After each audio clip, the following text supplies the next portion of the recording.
Students, इस class में आपका स्वागत है। हम लोग कल के क्लास में वैदिक पीरियड शुरू किए थे और उसमें हम लोगों ने देखा था कि ये एक आर्य सभ्यता के नाम से भी जाना जाता है क्योंकि इसके संस्थापक आर्य लोग थे। आर्य कहाँ के निवासी थे?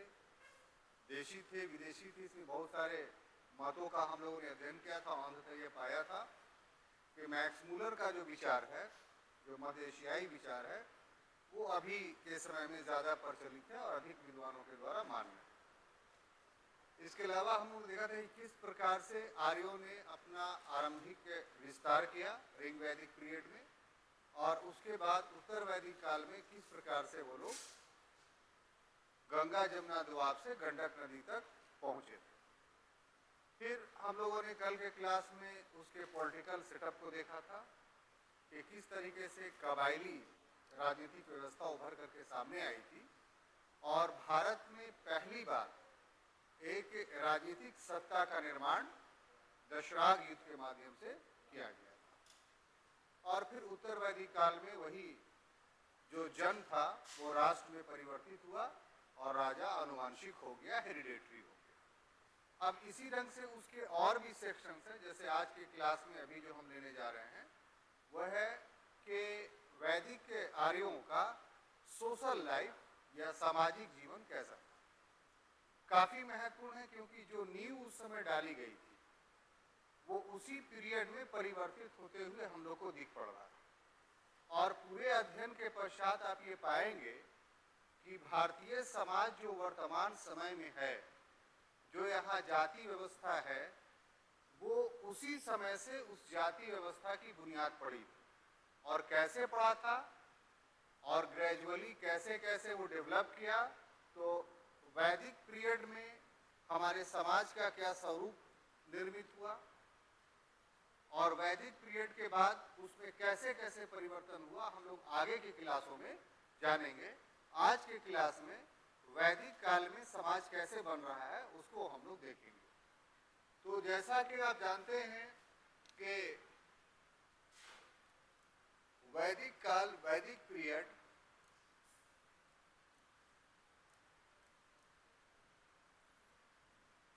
दो चरणों में बटा हुआ है।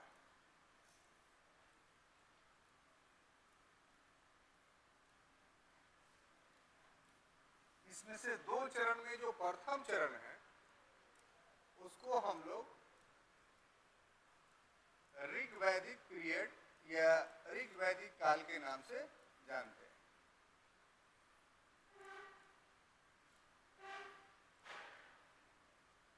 इस पीरियड में जो समाज था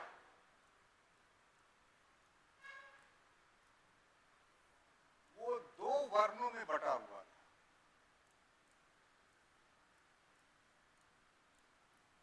ठीक है? और दो वर्ण में जो थे वो एक को गौर वर्ण बोलते थे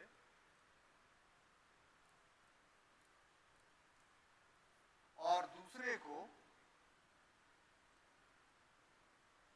हम लोग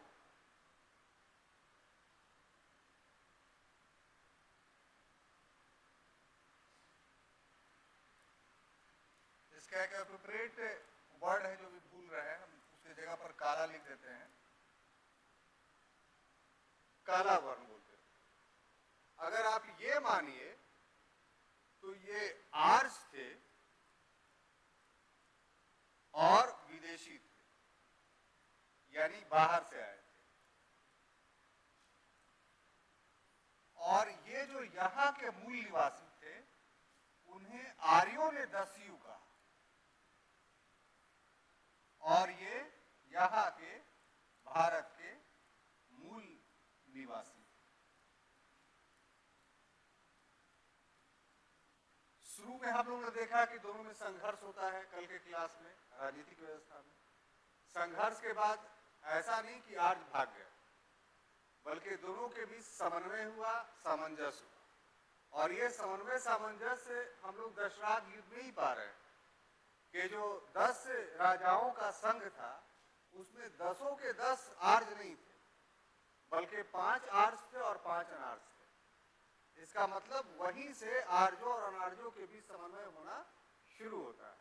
तो इसका असर फिर शांति के पीरियड में समाज पर भी पड़ा। तो ये जो गौर वर्ण थे यानी गोरे लोग, ये एक्चुअली में दो भागों में बंट गए। एक को बोला जाता है ब्राह्मण और दूसरा को क्षत्रिय। ये ब्राह्मण क्षत्रिय का भी जो विभाजन था वो जन्म पर नहीं था, कर्म पर था। जैसे विश्वामित्र का नाम आपने सुना होगा, तो विश्वामित्र वास्तव में क्षत्रिय थे, लेकिन उन्होंने धर्म कौन सा अपनाया? तो ब्राह्मण धर्म अपनाया, यानी ब्राह्मण के क्रियाकलाप हो रहे। इसी तरीके से और भी बहुत सारे एग्जाम्पल मिलते हैं जो थे तो क्षत्रिय, लेकिन उन्होंने ब्राह्मण धर्म का पालन किया। इसी प्रकार से बहुत सारे ब्राह्मण थे जिन्होंने क्षत्र धर्म का पालन किया। तो बहुत फ्लेक्सिबिलिटी थी। और ये जो वर्ण था आपका, इसको हम लोग, चूंकि विष धातु से निकला था ये, इसलिए इसको वैश्य कहा गया। ठीक है। तो ऋग वैदिक पीरियड में ब्राह्मण, क्षत्रिय और वैश्य उपस्थित थे। लेकिन यह जो विभाजन था, यह जो आप विभाजन देख रहे हैं, यह विभाजन का एक डिफरेंस था। वो क्या? कि ये कर्म पर आधारित था।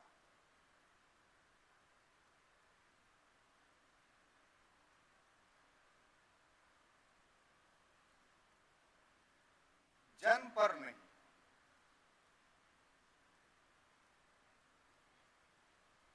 इसका अर्थ क्या हुआ?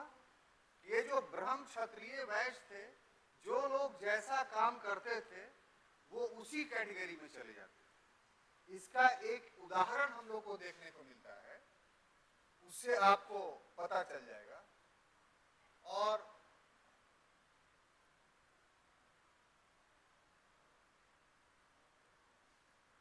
वो एग्जाम्पल्स है कि मैं एक वैद्य हूं, मैं एक कवि हूं, मैं एक कवि हूं, मेरा पिता वैद्य है, मेरा पिता वैद्य है, और मेरी मां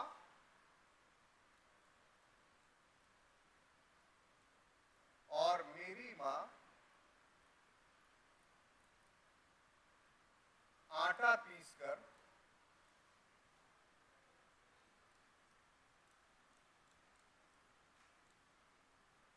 घर चलाती है।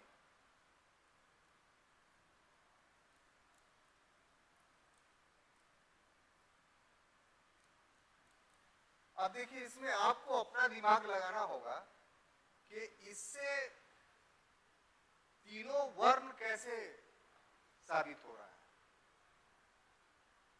तो जहां तक ये कवि शब्द है, ये वैद्य शब्द है, और ये आटा पीसना है, ये तीन क्रिया है, काम है। तो ये तीन काम किस प्रकार के हैं? जो कविता का पाठ करता है वो कविता के माध्यम से क्या देता है? उपदेश देता है, शिक्षा देता है। तो ब्राह्मण का काम तो उपदेश और शिक्षा देना ही ना है। वैद्य के काम से क्या होता है? और थोड़ा ऊपर उठिए, और थोड़ा सा बढ़िए आगे। Very good. ये जीवन को सुरक्षित करता है। तो सुरक्षा देना ही तो नक्षत्र का काम है। नहीं समझ रहे बात? समझ रहे हैं ना? और आटा पीसना, तो ये तो जीविका के साधन प्रदान करना है। तो वैश्य का काम तो जीविका का साधन प्रदान, मैंने लोग जिए। तो ये बालक कहता है ऋग्वेद में कि हम लोग तीनों अलग अलग काम करते हैं लेकिन एक ही साथ रहते हैं। अर्थात क्या हुआ? तीनों का वर्ण अलग अलग है लेकिन उसमें विभेद नहीं। एक ही परिवार के लोग, एक ही खून के लोग जो अलग अलग काम कर रहे हैं वो अलग अलग वर्ण के हो गए। जैसे उदाहरण के लिए जो बेटा है वो ब्राह्मण वर्ण का हो गया, जो बाप है वो क्षत्र वर्ण का हो गया, और जो माँ है वो वैश्य वर्ण की हो गई। आप बात समझ में आई? तो पढ़ते होंगे ये सेंटेंस किताब में, लेकिन इसका एक्सप्लेनेशन अभी तक आपके पास नहीं आया होगा। अब देखिए साहब, ये तो हो गया एक बात। अब इसको हम कोरिलेट कर रहे हैं।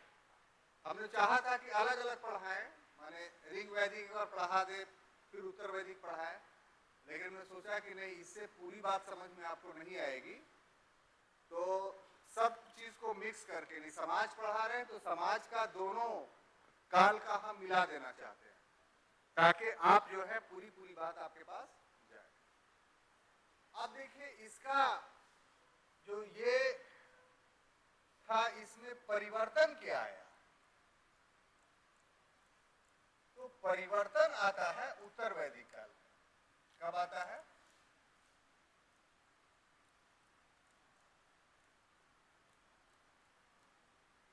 उत्तर वैदिक काल में। क्या परिवर्तन आता है कि जो वर्ण था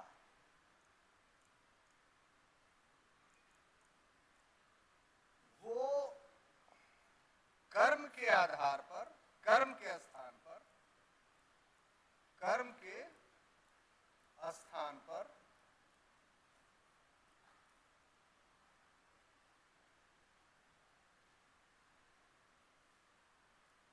जन्म पर आधारित हो गया। जन्म पर क्या हो गया? आधारित हो गया। अब जैसे ही ये जन्म के आधार पे आधारित होता है, कौन? वर्ण। तो यही वर्ण क्या कहलाता है? जाति कहलाता है। अब आप देख रहे हैं कि जाति का उद्भव कैसे हुआ। जब वर्ण कर्म पे आधारित था तो वो वर्ण था, और उसमें फ्लेक्सिबिलिटी थी। एक ही परिवार के लोग अलग अलग वर्ण के हो सकते थे, यानी एक ही परिवार में ब्राह्मण भी हो सकता था, क्षत्रिय भी हो सकता था, और वैश्य भी हो सकता था। लेकिन जैसे ही ये वर्ण कर्म के स्थान पर जन्म पर आधारित हो गया, वैसे ही ये वर्ण जाति में कन्वर्ट हो गया। और अब क्या हुआ कि जब जाति में कन्वर्ट हो रहा है तो इसमें परिवर्तन संभव नहीं है। परिवर्तन संभव नहीं। किस चीज का परिवर्तन संभव नहीं? काम का। जो काम उसका फिक्स हो गया वो काम अब परिवर्तित नहीं हो सकता है। पहले क्या था कि कर्म पे आधारित था तो फ्लेक्सिबिलिटी थी कि काम परिवर्तित हो सकता था, यानी पिता भी कभी कविता लिख सकता था और बेटा भी कभी वैद्य हो सकता था, मां भी कावित्री हो सकती थी।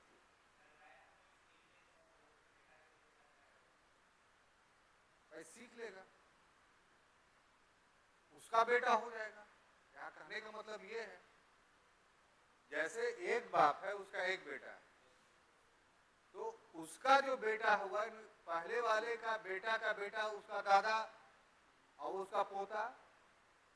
तो अकॉर्डिंग आपका सवाल का जवाब दे रहा हूं मैं कि जो पहला वाला जनरेशन में जो बेटा है वो कौन सा काम कर रहा है? कवि है। तो उसका जो बेटा पैदा होगा वो ये कोई जरूरी नहीं कि कवि होगा, वो हो सकता है वैद्य हो जाए। ये मेरे कहने का मतलब है। दादा से सीख लेगा वैद्यगिरी तो उसका वर्ण चेंज हो गया ना। तो ये फ्लेक्सिबिलिटी थी किस पीरियड में? ऋग्वेद में। लेकिन उत्तर वैदिक काल में क्या हुआ कि इसको आप देखिए कि उत्तर वैदिक काल में क्या परिवर्तन हो रहा है कि इसको फोकस कीजिए, कर्म को और जन्म को।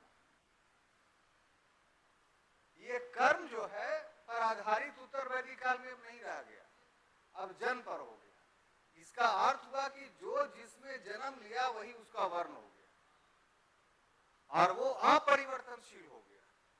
अब अपरिवर्तनशील हो गया तो यही वर्ण अब जाति कहलाने लगा। सवाल पैदा ये होता है कि क्या किसी ने कर दिया? बहुत बड़ा राज खोल रहे हैं। मनुस्मृति जो सनातन धर्म के समाज का विधि विधान है, इसकी रचना दूसरी शताब्दी ईसा पूर्व से दूसरी शताब्दी ईस्वी के बीच हुई और ये जो पीरियड आप पढ़ रहे हैं ये 1500 ईसा पूर्व से लेकर के 600 ईसा पूर्व के बीच का पीरियड पढ़ रहे हैं। तो क्या मनु ने जाति को जन्म दे दिया? बल्कि जाति पहले ही से बन रही थी और किसी व्यक्ति विशेष ने नहीं बनाया, बल्कि ये समाज की आवश्यकता के अनुरूप बन रही थी। और समाज के आवश्यकता के अनुरूप जब बनता है सर, तो इसको संस्कृति बोलते हैं, कल्चर बोलते हैं, और कल्चर को आप समाप्त नहीं कर सकते।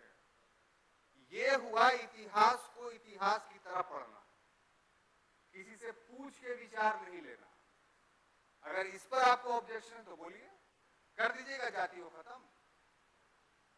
अब तो जातियों में और विचित्रता चली आ रही है आज के समय में।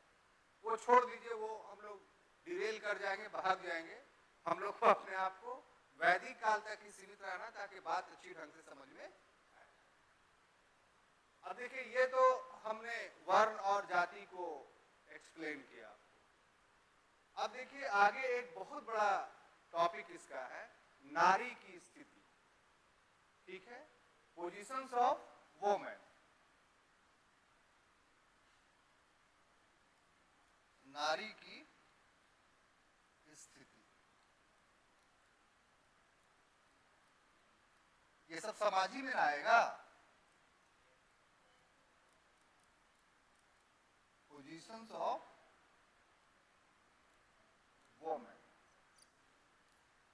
इसको देखते हैं। अब देखिए, जहां तक पोजीशंस ऑफ वोमेन का प्रश्न है,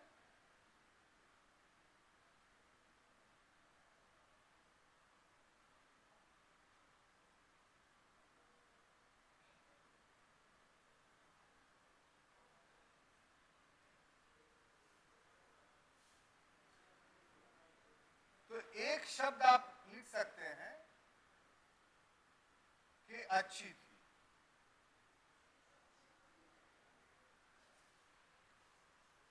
कैसे कह रहे हैं कि अच्छी थी?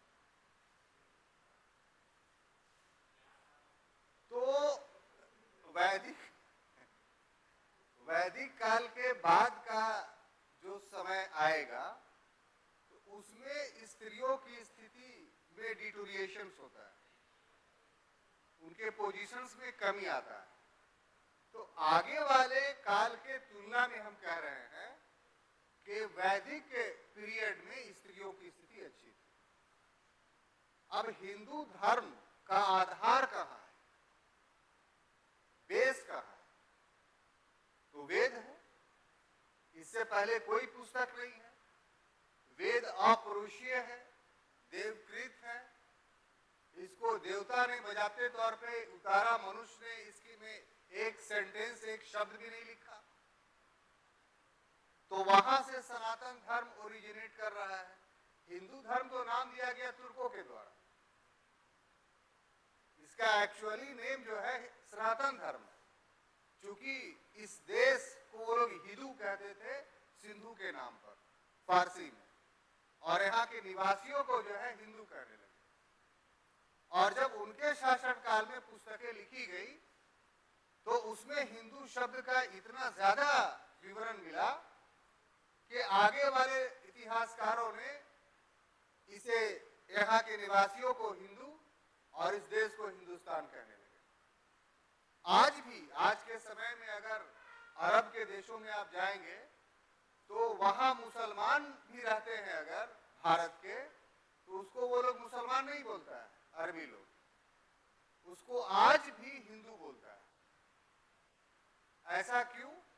क्योंकि ये एक संस्कृति का परिचायक था। जो भी इस देश में रहा वो इस संस्कृति के अंतर्गत आबद्ध हो गया, जुट गया। तो इसको धर्म के दृष्टिकोण से अगर आप देखेंगे इस बात को तो फिर गड़बड़ पैदा हो जाएगा। ये पूरी तरीके से एक कल्चर था जो ग्रेजुअली धीरे धीरे डेवलप कर रहा था, और इसी में हम लोग तोड़ फोड़ करते हैं, अपनी बात को घुसाते हैं, तो उससे जो है वो साहब दिक्कत हो जाता है। अब स्त्रियों की स्थिति का जहां तक प्रश्न है तो बिंदुवार उसका वर्णन करते हैं। सबसे पहली बात कि पितृसत्तात्मक समाज था, यहां से शुरू करते हैं। पैट्रियलिस्टिक सोसाइटी था। पितृसत्तात्मक समाज का मतलब क्या होता है कि पिता की प्रधानता होती है, स्त्री की नहीं। अब साहब पिता की प्रधानता होती है और स्त्रियों की स्थिति अच्छी है, ये दोनों विपरीत बातें हैं। हड़प्पा सभ्यता मात्र सत्तात्मक थी, वहां परिवार में माता की प्रधानता थी, और वैदिक पीरियड पितृसत्तात्मक था, यहां पिता की प्रधानता थी, फिर भी नारी की स्थिति अच्छी थी। ये द्वंद्वात्मक बात, कंट्राडिक्टरी फैक्ट कैसे डेवलप हुआ, ये समझने की जरूरत है। तो इसको ऐसे समझा जा सकता है कि जो ऋग वैदिक या उत्तर वैदिक पीरियड है, तो अब जीवन में अस्थायित्व आ गया था। लोग कृषि करने लगे थे, पशुपालन करने लगे थे, और एक जगह पर रहकर करने लगे थे। ऐसी परिस्थिति में घर के बाहर का काम करना अनिवार्य था, युद्ध करना अनिवार्य था, तभी सुरक्षा मिल सकता। संतानोत्पत्ति करना अनिवार्य था, संतान मर्द पैदा नहीं कर सकता है। तो ऐसी परिस्थिति में जो संतान पैदा करने वाला जेंडर था, उसकी मजबूरी थी या उसकी अनिवार्यता थी, जो कह लीजिए, कि उसे घर के अंदर रहना था, उसे आराम करना था। अब ऐसी परिस्थिति में दूसरे जेंडर के लिए अनिवार्यता थी कि वे उसके खर्चा के लिए बाहर से मेहनत करें, और साथ ही साथ उस परिवार को प्रोटेक्शन दे हर आक्रमण से, हर आफत से। तो ये जो परिवेश उत्पन्न हुआ, इस परिवेश ने क्या किया, तो सोसाइटी को पितृसत्तात्मक बना दिया। हड़प्पा सभ्यता में मात्र सत्तात्मक क्यों था? इसलिए था क्योंकि वो एक ट्रेड सिविलाइजेशन था, व्यापार प्रधान सभ्यता थी, और उसमें घर के मर्दों को व्यापार के लिए 6-6 महीना, 3-3 महीना घर से बाहर रहना पड़ता था। ऐसी परिस्थिति में जो महिलाएं थी, उन महिलाओं को घर और बाहर दोनों संभालना पड़ता था, इसीलिए वो मात्र सत्तात्मक। तो परिस्थितियां बनाती हैं मात्र सत्तात्मक या पितृसत्तात्मक, और जब बन जाती है तो उससे संस्कृति जन्म ले लेती है, और वही संस्कृति में हम लोग जीवित रहते हैं, आगे बढ़ते हैं। उसमें छेड़छाड़ करने से मामला बिगड़ जाता है। तो ऐसी परिस्थिति में पिता की प्रधानता हुई, तो इसका अर्थ ये नहीं हुआ कि माता की प्रधानता घट गई। तो यहां पर कोई द्वंद्व की बात नहीं है, परिवेश की बात है, जिसके कारण से वैदिक समाज जो है पितृ प्रधान बना। ये क्लियर हुआ। अब पिता को एब्सोल्यूट अधिकार मिल गया यहाँ। वो कैसे कि सुनह शेष के आख्यान यानी कहानी विवरण से मिलता है। सुनह शेष में क्या आख्यान है कि एक पिता अपने पुत्र को कहता है कि तुम मेरी बात नहीं मानोगे तो हम तुम्हें बेच देंगे। यानी पिता को अपने पुत्र को बेचने का भी अधिकार था। लेकिन ये जो सुनह शेष का आख्यान है, ये एक अपवाद है, ये सामान्य रूप से प्रचलित नहीं था। इसलिए पितृसत्तात्मक समाज होने के बावजूद भी समाज में कोई कठोर, परिवार में कोई कठोरता नहीं थी। बल्कि परिवार को सुगमता पूर्वक चलाने के लिए पिता को कुछ ज्यादा अधिकार दे दिए गए थे ताकि परिवार में व्यवस्था या सिस्टम बना रह सके। अब इस कॉन्टेक्स्ट में देखिए तो अच्छी कैसे थी, उसमें पहली बात ये कि शिक्षा का अधिकार था।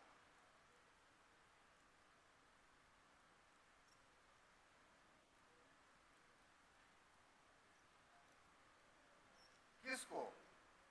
स्त्रियों को। जैसे एग्जाम्पल के तौर पर बहुत सारी विदुषी स्त्रियां, विदुषी का मतलब यहां पर है शिक्षित, विदुषी का मतलब है जो ऋषि के समतुल्य हो। ऋषि मर्द होते थे तो उसी के समतुल्य जो स्त्रियां होती थी उन्हें क्या बोलते थे? विदुषी स्त्री। जैसे लोपामुद्रा,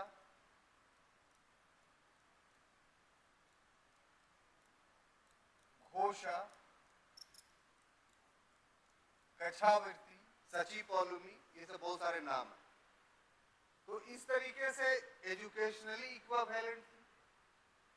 उसके बाद सबसे महत्वपूर्ण बात है ये कि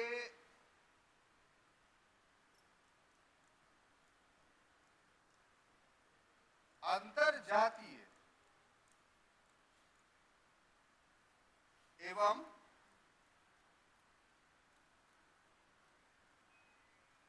विधवा विवाह प्रचलित था।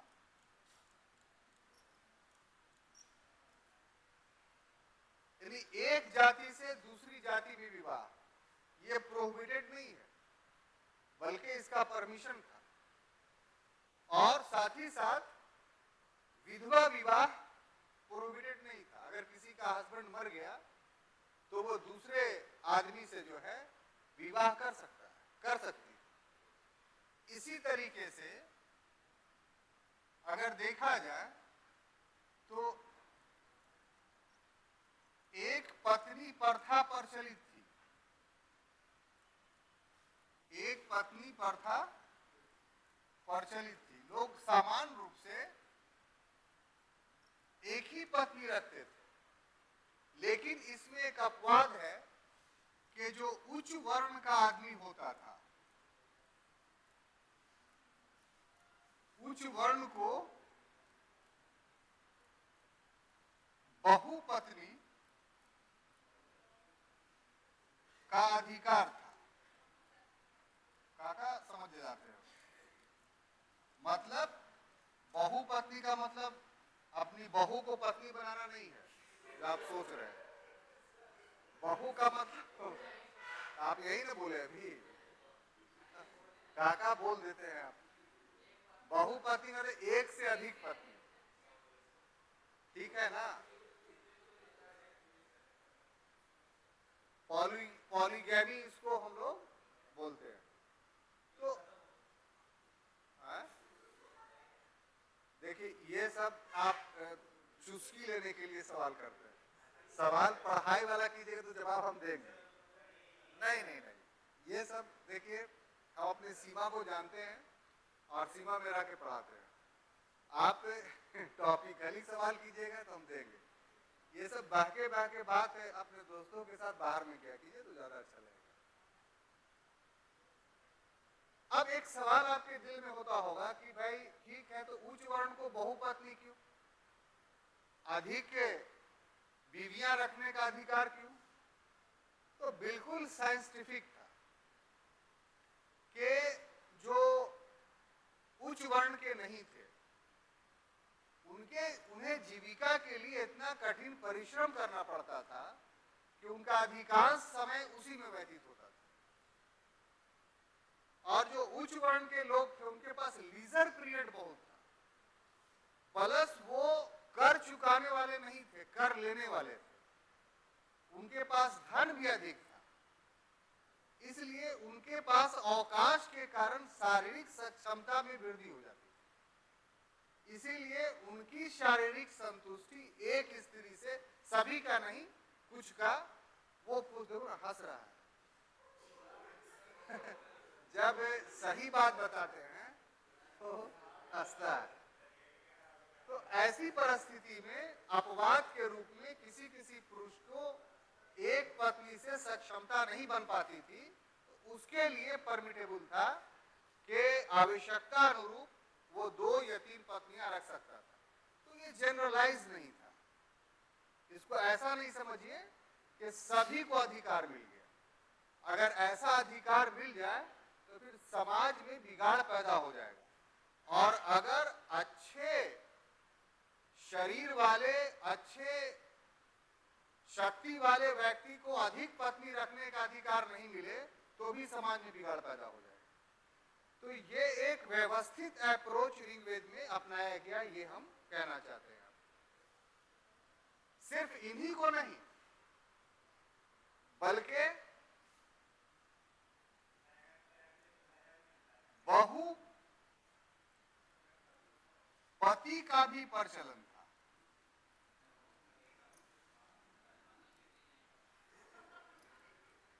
ठीक है, यानी सिर्फ ऐसा नहीं था कि पुरुषों को ही अनेक स्त्रियां रखने का अधिकार, अपवाद के रूप में स्त्रियों को भी अधिकार था कि वो अनेक पुरुष रख सकती। तो ये भी जो था वो परिवेश के अनुसार था। सब स्त्रियां ऐसा नहीं करती थी। उसमें भी वही नियम लागू होता है जो पुरुषों पर लागू होता है। कैसी? हाँ भाई, तो अभी इतना खुल के क्या बोले? आपको मर्द पर खुल के बोल दिया तो औरत भी खुली करके बोले। अजीब अजीब हालत है। आप अंडरस्टूड है, समझ रहे हैं बात को? नहीं समझते तो हम बता देते। उसके बाद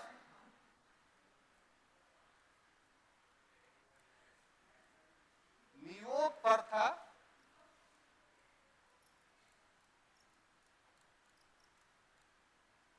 प्रचलित था। नियोग प्रथा जानते हैं क्या? क्या बताइए? महाभारत में सुने थे तो क्या सुने थे? भूल गए। किसी को याद है?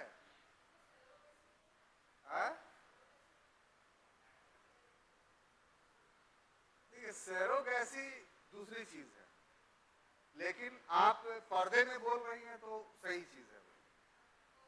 हाँ ठीक है, हम समझ रहे हैं आपकी मजबूरी, लेकिन हमको खुल के बताना पड़ता है।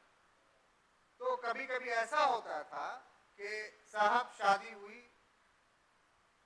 पति जो है युद्ध में चला गया, भुला गया, घर नहीं आ रहा है, या नपुंसक है।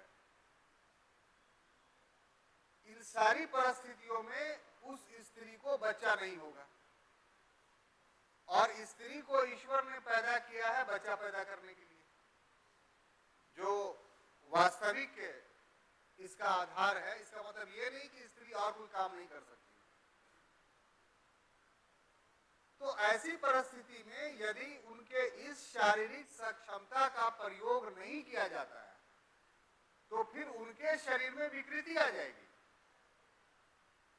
और वो विकृति इतना बड़ा होगा कि उनका पूरा जीवन ही समाप्त हो जाएगा। और आज के समय में अगर देखिए उस बीमारी का नाम, तो उसको हिस्ट्रिया बोलते हैं, जो पागलपन का एक रूप है। उसमें हाथ पैर सब टेढ़ा हो जाता है। तो ऐसी परिस्थिति में कोई भी स्त्री हो, उसको बच्चा पैदा होना अनिवार्य है। और अगर उसका पति इस योग नहीं है तो फिर उसको अधिकार था कि अपने पति के साथ रहते हुए वो अपने देवर के साथ संबंध स्थापित कर सकती है। तो अपने पति के साथ रहते हुए अपने देवर के साथ जब स्त्री संबंध स्थापित करती है तो इसी संबंध को नियोग प्रथा कहा जाता है। यहां तक कि अगर हो सकता हो देवर नहीं हो तो फिर परिवार के किसी भी सदस्य, चूंकि काम गलत था तो हो सकता है परिवार का कोई व्यक्ति तैयार ना हो, तो ऐसी परिस्थिति में बाहर के व्यक्ति से भी वो संबंध स्थापित करके बच्चा जन्म दे सकती थी। इस प्रथा को हम लोग नियोग प्रथा के नाम से जानते हैं। इसके बाद अगर देखते हैं तो परिवार संयुक्त था, ज्वाइंट फैमिली थी रिंग वैदिक पीरियड, उत्तर वैदिक पीरियड में थी। और ये ज्वाइंट कितना, तो 3 पीढ़ियों तक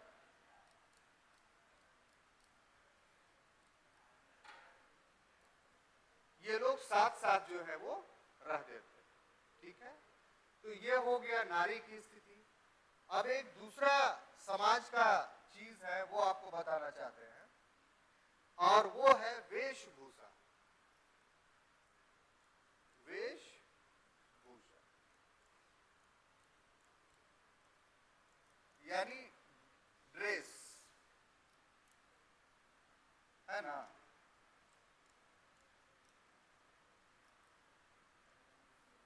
तो पहली बात ये कि इस समय कपास का प्रयोग नहीं होता था। बात समझ में आ रही है? बहुत रिमार्केबल है। कपास प्रयोग नहीं होता था, नहीं होता।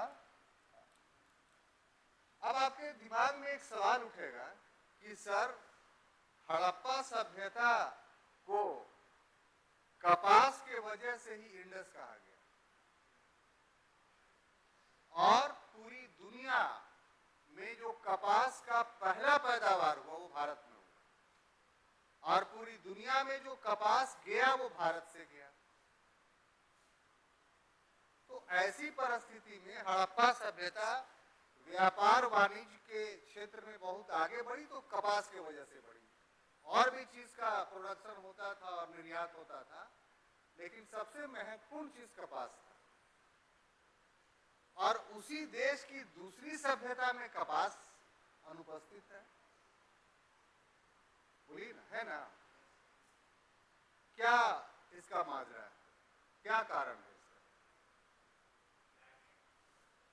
तो आप देखिए कि हड़प्पा सभ्यता का विस्तार जिस क्षेत्र में था वो गुजरात, महाराष्ट्र, ये सब के इलाके में था, पाकिस्तान के इलाके में था, उन इलाके में था जो कपास उत्पादित क्षेत्र थे उस समय भी, आज भी। हमने आपको बताया कि जलवायु परिवर्तन के कारण हड़प्पा सभ्यता का पतन हुआ। यानी जिन क्षेत्रों में हड़प्पा वासी रह रहे थे उन क्षेत्रों में जलवायु परिवर्तित हो गई। तो परिवर्तित हो गई तो जो फसल का उत्पादन था वो प्रभावित हुआ, यानी वो फसल पैदा नहीं होने लगा, जिसका परिणाम क्या निकला कि वहां से मूल हड़प्पाई क्षेत्र से ये लोग माइग्रेट कर गए। उसी में आप देखते हैं कि आलमगीरपुर, उत्तर प्रदेश तक लोगों का माइग्रेशन हुआ, और जो पूर्व के हड़प्पाई क्षेत्र थे वो अबेंडन्ड हो गए, छोड़ दिए गए। तो हड़प्पा सभ्यता में कपास का उत्पादन उसी समय डिट्यूएट कर गया। अब जो लोग आए, यानी आर्य लोग, उनके क्षेत्र में कपास नहीं होता था, तो आर्यों के द्वारा ना सभ्यता की स्थापना की गई। तो आर्य जिस चीज से परिचित थे, या यहाँ के स्थानीय लोग जिसको द्रविड़ आप बोल रहे हैं, वो जो चीज उत्पादित करते थे उसी का प्रयोग उस समय न होगा, तो द्रविड़ों के द्वारा कपास पैदा नहीं किया जाता था। आर्य लोग जो आए वो कपास के कला से परिचित ही नहीं थे। तो ऐसी परिस्थिति में वैदिक सभ्यता में कपास कहां से आएगा? तो इसलिए हड़प्पा सभ्यता कपास प्रधान था, लेकिन वैदिक सभ्यता कपास में के मामले में अनुपस्थित था, यानी कपास का प्रयोग या उत्पादन यहाँ नहीं होते। सवाल का जवाब मिल गया। अब ये लोग किस चीज का प्रयोग करते थे?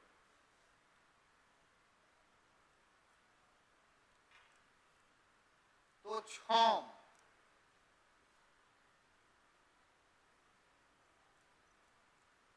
चमड़ा के कपड़े का प्रयोग करते थे, बता रहे हैं।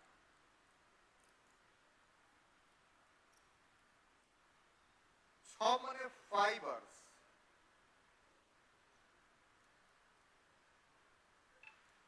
जैसे एग्जाम्पल बता रहे हैं आपको कि बोड़ा जिससे बनता है ना, जूट, तो वो देखते होंगे कि नदी के किनारे सिरका पैदा होता है?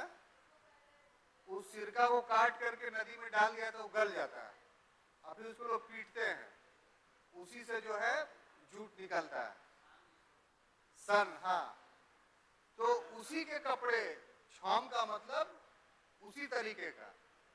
तो उस समय बहुत सारे पौधे ऐसे थे जिससे इस तरीके से छौम या फाइबर्स निकाला जाता था और उसे कपड़े का निर्माण किया जाता था। साथ ही साथ वो लोग जानवर का इस्तेमाल करते थे और उसके जो चमड़े होते थे उसको सुखाने के बाद और उसको प्यूरिफाई करने के बाद उसको भी ड्रेस के रूप में वो लोग इस्तेमाल करते थे। तो ये तो हुआ कि किस वस्तु का ड्रेस बनता था। ड्रेस का जो प्रकार था वो 3 प्रकार था। एक को बोलते थे वास और दूसरे को बोलते थे अधिवास और तीसरे को बोलते थे उष्णिश। अब वास क्या था? तो शरीर के ऊपर, शरीर के ऊपर, शरीर के ऊपर का मतलब यहां से यहां जो भी चीज बना करके पहने वो वास हो गया। उसके बाद अधिवास यानी शरीर के नीचे, यानी कमर के नीचे जो चीज धारण किए वो अधिवास हो गया। और उष्णिश क्या था? तो सर पर पगड़ी जो वो लोग पहनते थे, ये बांधते थे, उसको उष्णिश के नाम से जाना जाता था। क्लियर? अब देखिए साहब, इसमें और भी बातें हैं।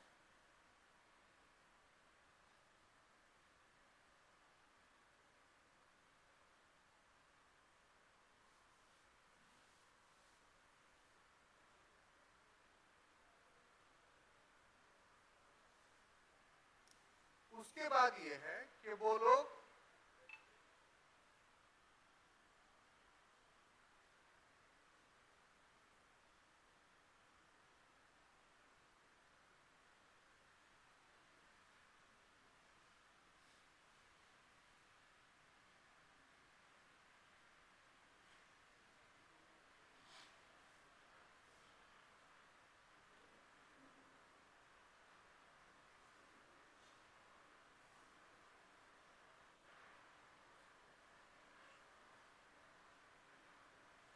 जेवर का नाम भूल रहे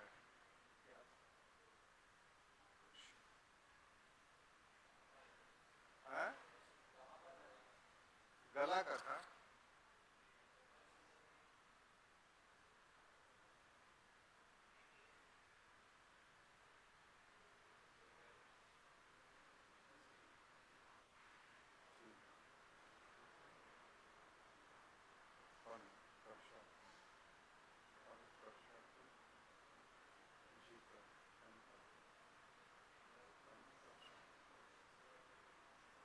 बराबर याद रहता है, बैक हैंग कर जाता है। फिर यहाँ पर उसके लिए लिख देते हैं कि है?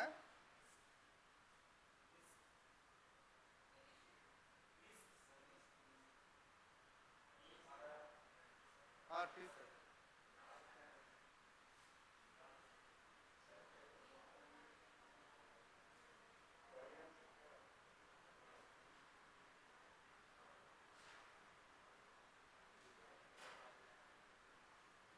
निष्कित है।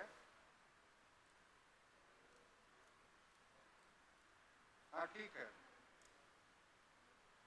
निष्क, कमरबंद, इसके अलावा सर के ऊपर उसका भी एक अलग नाम था, एकदम दिमागी, लॉकेट जो होता है वो, ये सब स्त्रियां धारण करती थी। इसके अलावा पुरुष भी प्रसाधन धारण करते थे, यानी ऑर्नामेंट्स। ऐसा नहीं था कि सिर्फ स्त्रियां ही ऑर्नामेंट्स पहनती थी, बल्कि पुरुष भी ऑर्नामेंट्स पहनते थे।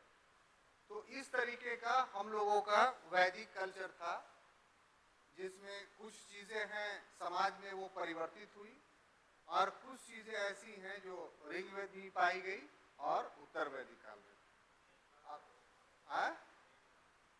मेखला,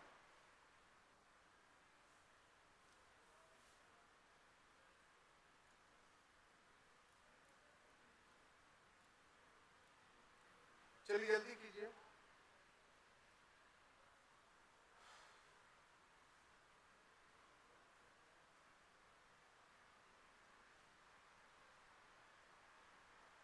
हो गया, सबका हो गया आप लोग का?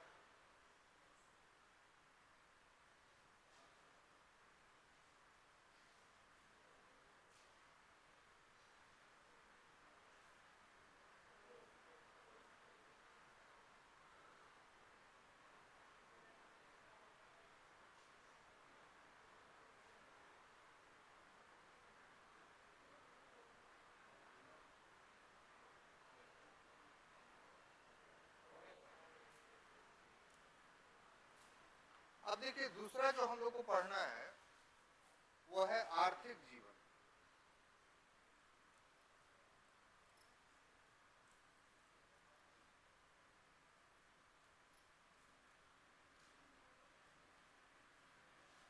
यानी इकोनॉमिक लाइफ।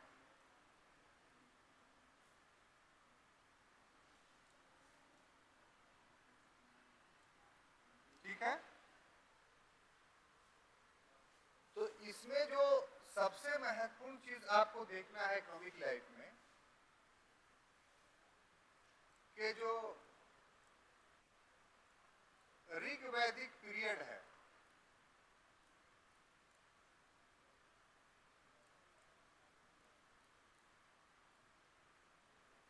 और जो उत्तर वैदिक पीरियड है,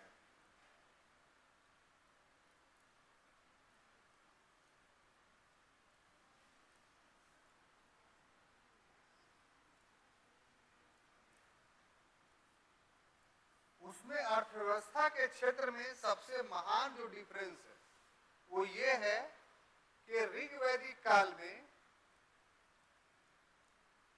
पशुपालन अधिक महत्व था।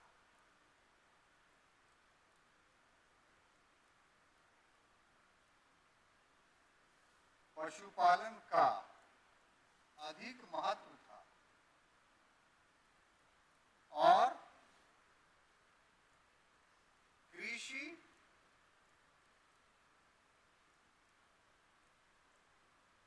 कम महत्वपूर्ण थे।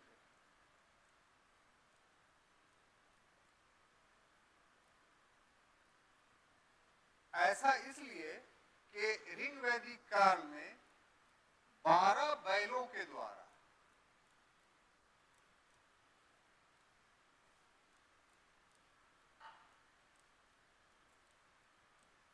खेती का प्रमाण मिलता है। ठीक है, लेकिन इसकी तुलना में अगर उत्तर वैदिक काल में देखें हम लोग, तो कृषि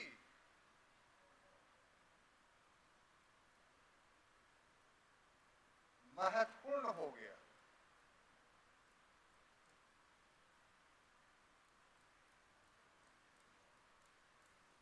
और पशुपालन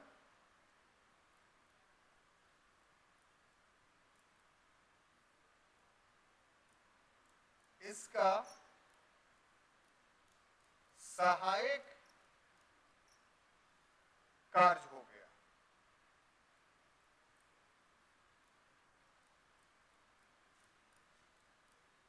और ये क्यों कहते हैं? क्योंकि अब कृषि 24 बैलों के द्वारा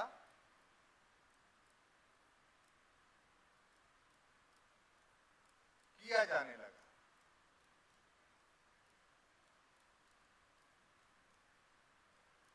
साथ ही साथ कर्षण, वापन, मर्दन शब्द प्रयुक्त किए जाने लगे।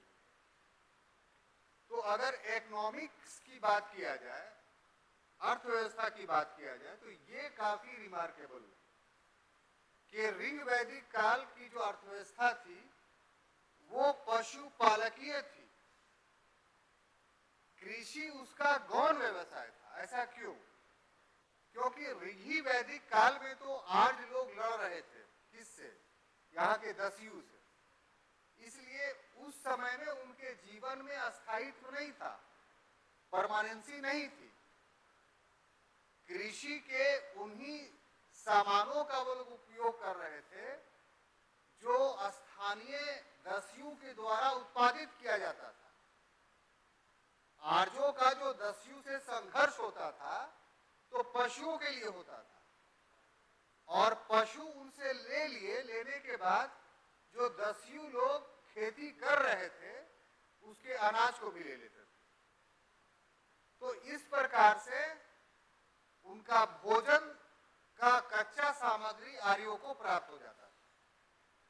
तो जो दस्यु लोग थे वो बहुत बड़े पैमाने पे खेती नहीं कर रहे थे, तो इसीलिए 12 बैलों 6 बैलों का ही प्रयोग हम लोग को ऋग वैदिक काल में खेती के लिए देखने को मिलता है। लेकिन उत्तर वैदिक काल में क्या हुआ साहब कि अब आर्यों के जीवन में अस्थायित्व आ गया। जिन क्षेत्रों को उन लोगों ने विजित किया था, यानी जिन अनार्य कबीलों को पराजित किया था, उनके स्थान पर वो अस्थायी रूप से रहने लगे और कृषि करने की स्थानीय कला इन दस्युओं से ही सीख ली। इसलिए अब उन लोगों का मुख्य व्यवसाय पशुपालन नहीं रहा, मुख्य व्यवसाय क्या हो गया? कृषि हो गया। और पशुपालन जो पहले मुख्य व्यवसाय था, अब कृषि का सहायक व्यवसाय हो गया। कैसे? कि बिना पशु के कृषि हो ही नहीं सकती थी। क्यों? क्योंकि खेतों को जोतने के लिए या दमाही करने के लिए या अनाज को ढोने के लिए पशुओं की आवश्यकता होती थी। तो पहले पशु सिर्फ दूध और मांस के लिए प्रयोग हो रहे थे, अब पशु कृषि कर्म में भी प्रयोग होने लगे। इसीलिए कृषि का एक सहायक अंग बन गया। और ये प्रमाण हमें शतपथ ब्राह्मण से मिलता है। शतपथ ब्राह्मण ऋग वैदिक काल नहीं है, बल्कि शतपथ ब्राह्मण जो यजुर्वेद का ब्राह्मण है वो उत्तर वैदिक काल में। ब्राह्मण ऐसे भी सभी के सभी उत्तर वैदिक काल में लिखे गए। ऋग्वेद के सिर्फ एक ग्रंथ हुआ है ऋग्वेद। तो शतपथ ब्राह्मण जो ब्राह्मणों में सबसे बड़ा है, उसमें कहा गया है कि बाज़ाब्ते तौर पे कर्षण यानी रोपाई, उसके बाद वापन यानी उसको काटना, मर्दन यानी उसकी मड़ाई, ये सब, और मुख्य रूप से चावल की खेती होती थी। हम लोग देखे थे हड़प्पा सभ्यता में कि गेहूं प्रधान था, तो वो लोग जिस क्षेत्र में रहते थे उस क्षेत्र में बारिश होती ही नहीं थी, इसलिए गेहूं पैदा करते थे। और आर्यों का जो विस्तार हुआ वो गैंगेटिक क्षेत्र में हो रहा है, तो गैंगेटिक क्षेत्र में बारिश खूब होती थी, तो इसलिए ये चावल प्रधान क्षेत्र था। तो इसमें ज्यादा लेबर की आवश्यकता होती है और उसमें बहुत तरह के काम करने पड़ते हैं। तो ये सारे कामों का विवरण हम लोगों को देखने को मिलता है किसमें? उत्तर वैदिक काल में। तो संक्षेप में ऋग वैदिक कालीन अर्थव्यवस्था पशुपालन पे आधारित था और उत्तर वैदिक कालीन अर्थव्यवस्था कृषि पर आधारित था और पशुपालन उसका जो है वो सहायक अंग था। क्लियर? अब देखिए दूसरी बात जो आपको देखनी है इसमें कि ऋग वैदिक काल में युद्ध ज्यादा हुए, तो इसमें अगर व्यवसाय की बात करें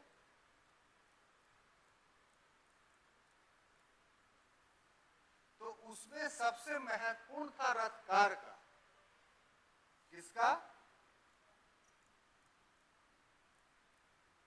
रथकार का। क्यों? क्योंकि आज लोग रथ से युद्ध करते थे, तो जो बढ़ाई होता था वो रथकार होता था एक्चुअली, जो रथ का निर्माण करता था। लेकिन यही जब आते हैं इस व्यवसाय में यहाँ, तो यहाँ बढ़ई दो वर्गों में डिवाइड हो जाता है। एक रथकार तो सिर्फ रथ का निर्माण करता था, और साथ ही साथ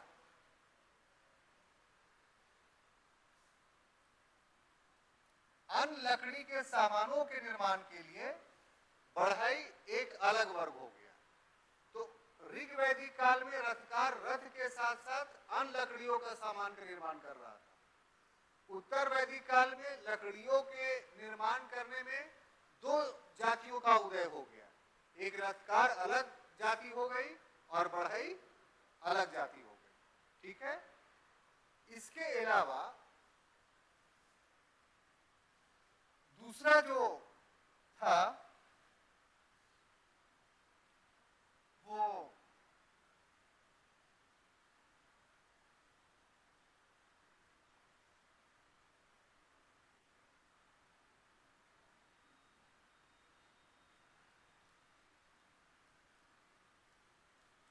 धातु कर्मी। तो यहां जो धातु कर्मी है वो किस धातु का इस्तेमाल कर रहा है? तो यहां धातु कर्मी सोना, चांदी, तांबा, कांसा, ये सब का इस्तेमाल कर रहा है। लेकिन इसी को अगर देखेंगे यहां, तो ये उसके अतिरिक्त यानी सोना, चांदी, तांबा, कांसा के अतिरिक्त एक नवीन धातु का इस्तेमाल कर रहा है। और वो नवीन धातु क्या है? तो लोहा। यानी लोहे का इस्तेमाल ऋग वैदिक पीरियड में नहीं हुआ है। लोहे का इस्तेमाल की शुरुआत उत्तर वैदिक काल में हुई है। कहा जाता है कि 800 ईसा पूर्व से इसका भारत में इस्तेमाल होने लगा।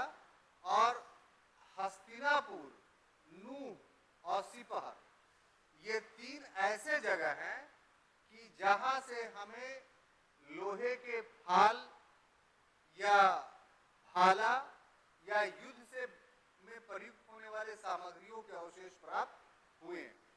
तो इससे यह पता चलता है कि आरंभिक काल में जो लोहे का इस्तेमाल हुआ वो कृषि कर्म में नहीं हुआ, बल्कि युद्ध के औजार बनाने में हुआ।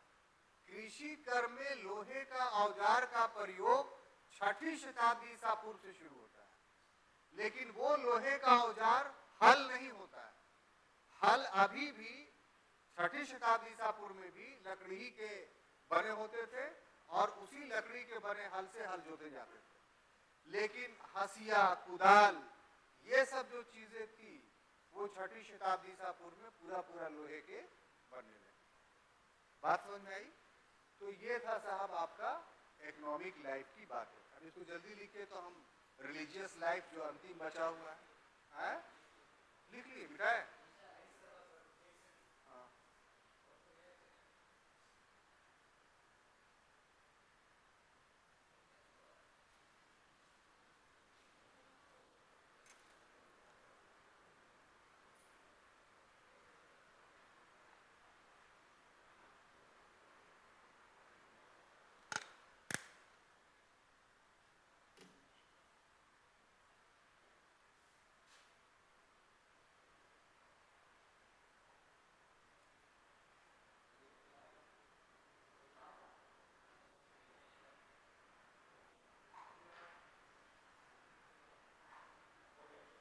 ओके,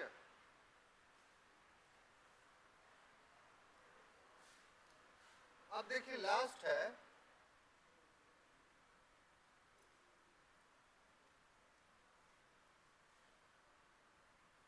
धार्मिक जीवन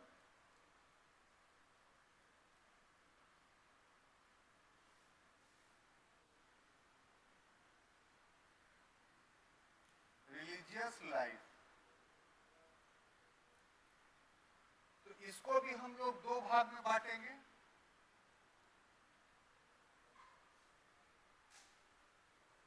ठीक है, एक हो जाएगा ऋग्वैदिक काल और दूसरा हो जाएगा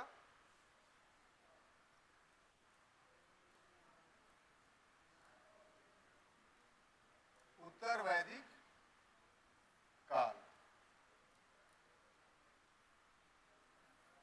तो देखिए, अगर ऋग्वेद की बात करें इस काल में तो बहुदेववाद था।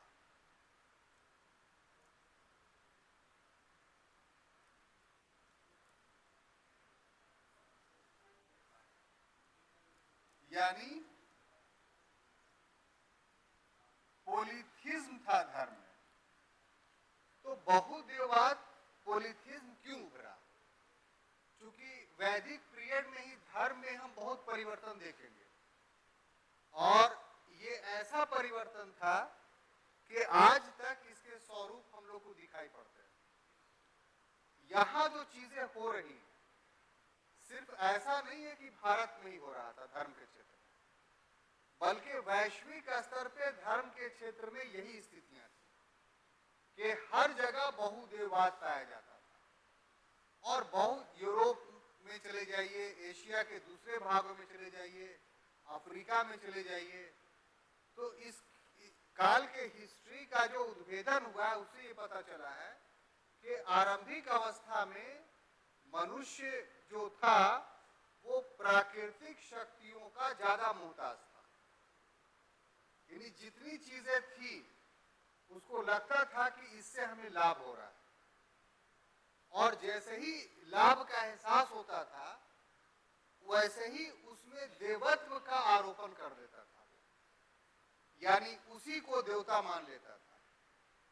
और ऐसा माना जाता है कि उसकी पूजा करने से, उसकी उपासना करने से वो देवता खुश होता है और जो उसकी प्रकृति होती है, उसका नेचर होता है, उसके अनुरूप वो लाभ देता है। तो ये विचारधारा या धर्म के क्षेत्र में यह स्थिति सिर्फ भारत में नहीं थी बल्कि वैश्विक थी। तो हम लोगों को अपने देश के बारे में देखना है। तो ये बहुदेववाद में क्या हुआ कि कुल 33 प्रकार के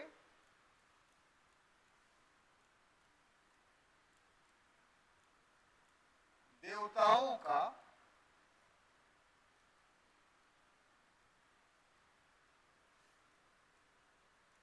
अस्तित्व पाया गया।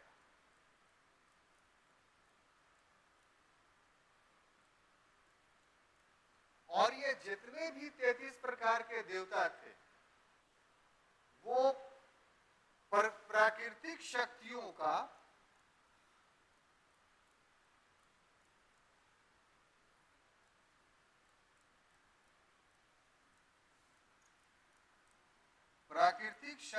का मानकीकरण था। मानकीकरण का स्टैंडर्डाइजेशन,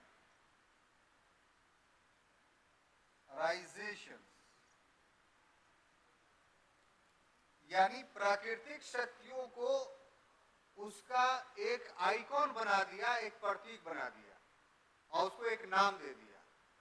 और ये माना गया कि इस नाम के देवता की अगर उपासना की जाए तो वो प्राकृतिक शक्ति हमें सुफल देगी।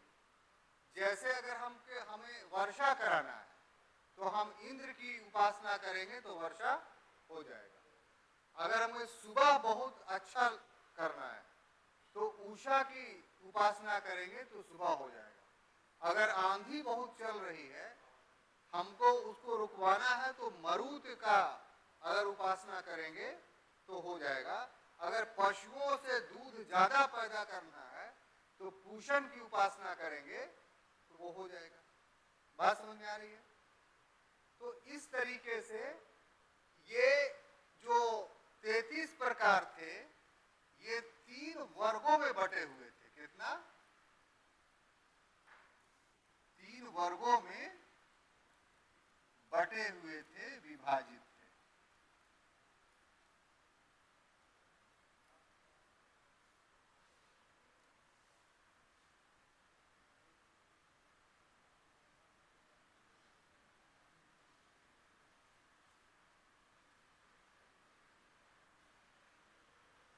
उसमें जो पहला वर्ग था उसमें आता था आकाश का देवता। आकाश का देवता। आकाश के देवता में कौन कौन थे?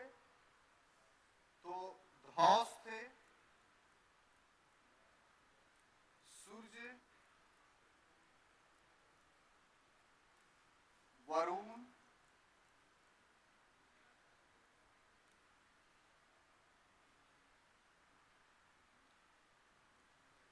पूषण,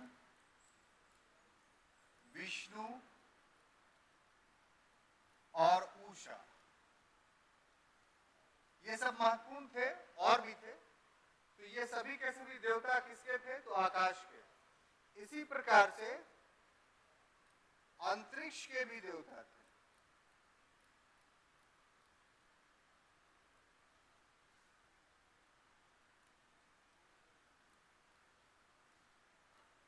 अंतरिक्ष देवता में कौन थे? तो इंद्र, सॉरी,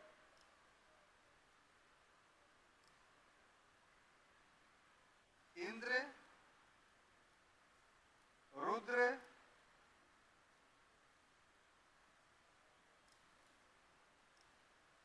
पर्जन्य और आप। ये सब किसके देवता थे? तो अंतरिक्ष के देवता थे। इसी प्रकार से पृथ्वी के भी देवता थे।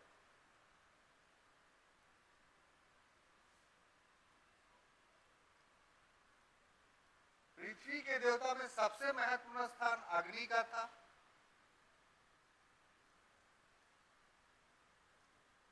बृहस्पति का था।